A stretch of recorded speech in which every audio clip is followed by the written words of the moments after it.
The problem is, so I do a lot of speaking at conferences and so forth. And I might be speaking in the business conference, but someone in there has a kid in sports or someone with brain trauma, because what happened was we started working with guys coming back from the military with brain trauma. One of my all-time Physical brain trauma or PTSD? PTSD and traumatic brain injury. Okay. Really bad. So one of my favorite stories that really kind of helped me feel that I'm really doing something meaningful. I was in Quantico. I was training the Marine Corps rifle and pistol teams. Because do you know what Quantico is, Dolder? Quantico? No. Have you heard of it before? No. I feel like I've heard of it, but I don't know. You have, probably with the FBI, because the FBI headquarters is in Quantico base. It's the Marines headquarters base. It's in Virginia.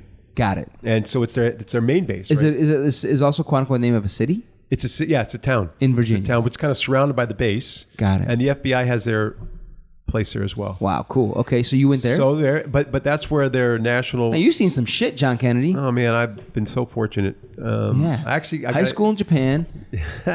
Side Hawaii, story. California. My whole life, I always wanted to sit in a tank. We're going to go to a side story? All right, but then we're going to get back to this other side story, which is Quantico. So Quantico. No. Go to the so tank. Anyway, so the Marines. I love the Marines. No, the tank. The tank. Yeah, so my whole life. Let's talk about the tank more. I was a World War II history buff, right? Yeah. So tanks always.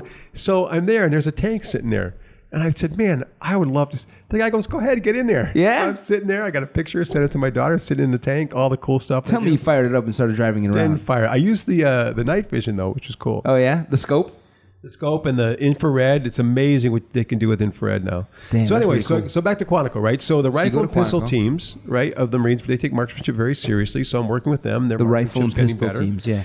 And man, John, you speak fast, man. I got to slow down, I know. No, I can tell that your brain training is working on you, dude. Yeah. Right, dude? I just get excited about this stuff, man.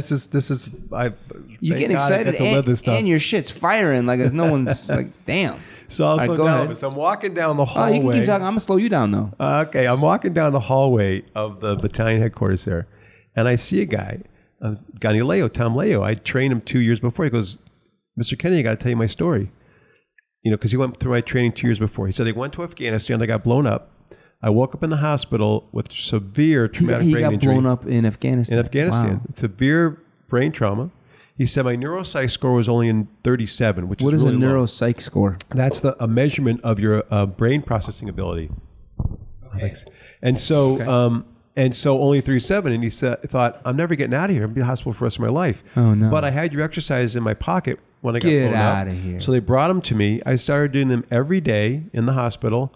On his own, he was doing your brain exercises. He said a month later, they retested me. My neuropsych score was a 97. The doctors didn't believe it. What? They retested. And he said, now I'm the planning officer for a battalion.